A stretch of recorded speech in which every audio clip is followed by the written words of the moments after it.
श्री सच्चिदानंद सद्गुरु साईनाथ महाराज की जय।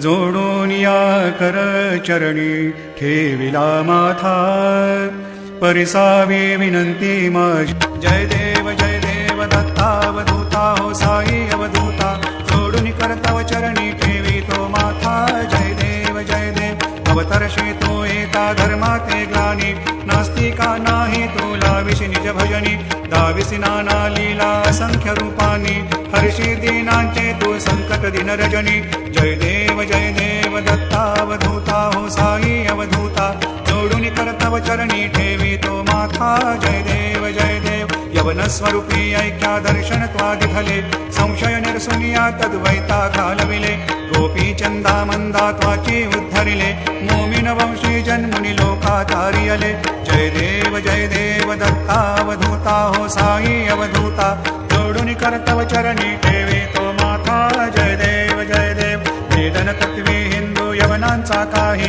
दावायासी झाला पुनरपि नरदेही। पाहसी प्रेमाने तो हिंदू यवनाही, दाविसी आत्मत्वाने व्यापक हा साई। जय देव दत्तावधूता हो साई अवधूता, जोडून करतव चरणी ठेवी तो माथा। जय देव देवा साई नाथा त्वत्पदनत भावे, परमाया मोहित जनमोचन जनि भावे। त्वत्कृपया सकलांचे संकट निरसावे, देशील करते त्वद्यश कृष्णाने गावे। जय देव दत्तावधूता हो साई अवधूता, जोडून करतव चरणी ठेवी तो माथा। जय देव सदा स्वरूपं चिदानंद कंदं, जगत्संभवस्थान समुभार हेतुं। स्वभक्तेच्छया मानुषं दर्शयन्तं, नमामीश्वरं सद्गुरुं साईनाथं। भवद्वान्तविध्वंसमार्तण्डमीड्यं, मनोवागतीतं मुनिर्ध्यानगम्यं। जगद्व्यापकं निर्मलं निर्गुणत्वां, नमामीश्वरं सद्गुरुं साईनाथं। भवाम्भोधिमग्नार्दितानां जनानां, स्वपादाश्रितानां स्वभक्तिप्रियाणां। समुद्धारणार्थं कलौ सम्भवन्तं, नमामीश्वरं सद्गुरुं साईनाथं। सदा निम्बवृक्षस्य मूलाधिवासात्, सुधास्राविणं तीर्थमप्यप्रियन्तं। तरुं कल्पवृक्षाधिकं साधयन्तं, नमामीश्वरं सद्गुरुं साईनाथं। सदा कल्पवृक्षस्य तस्याधिमूले, भवद्भावबुद्ध्या सपर्यादिसेवां।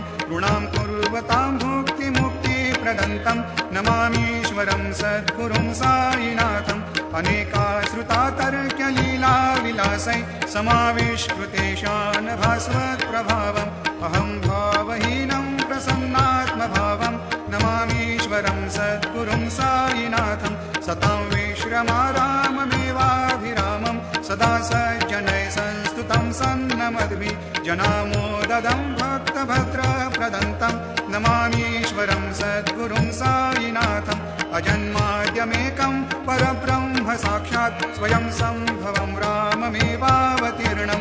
भवद्दर्शनात् सम्पुनीता प्रभोऽहं, नमामीश्वरं सद्गुरुं साईनाथम्। श्री साईश कृपानिधे किल नृणां, सर्वार्थसिद्धिप्रद।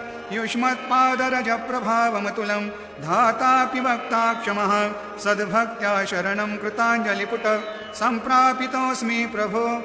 श्रीमत्साई परेश पादकमलान्, नान्यच्छरण्यं मम। साई रूपधर राघवोत्तमं, भक्तकामविबुधद्रुमं प्रभुं। माययोपहत चित्तशुद्धये, चिन्तयाम्यहमर्निशं मुदा। शरत्सुधांशु प्रतिमं प्रकाशं, कृपातपत्रं तव साईनाथ। त्वदीयपादाब्जसमाश्रितानां, स्वच्छायया तापमपाकरोतु। उपासना दैवत साईनाथ, स्तवैर्मयोपासनिना स्तुतस्त्वं। रमेन्मनोन्मे तव पादयुग्मे, भृङ्गो यथाब्जे मकरन्दलुब्धा। अनेकजन्मार्जितपापसंशयो, भवेद्भवत्पादसरोजदर्शनात्। क्षमस्व सर्वान् अपराधपुञ्जकान्, प्रसीद साई सद्गुरो दयानिधे। श्री साईनाथ चरणामृतपूतचित्तास्, तत्पादसेवनरतः सततं च भक्त्या। संसारजन्यदुरितोर्धवनिर्गतास्ते, कैवल्यधाम परमं समवाप्नुवन्ति। स्तोत्रमेतत् पठेद्भक्त्या, यो नरस्तन्मना सदा। सद्गुरु साईनाथस्य कृपापात्रं भवे ध्रुवम्। श्री सच्चिदानंद सद्गुरु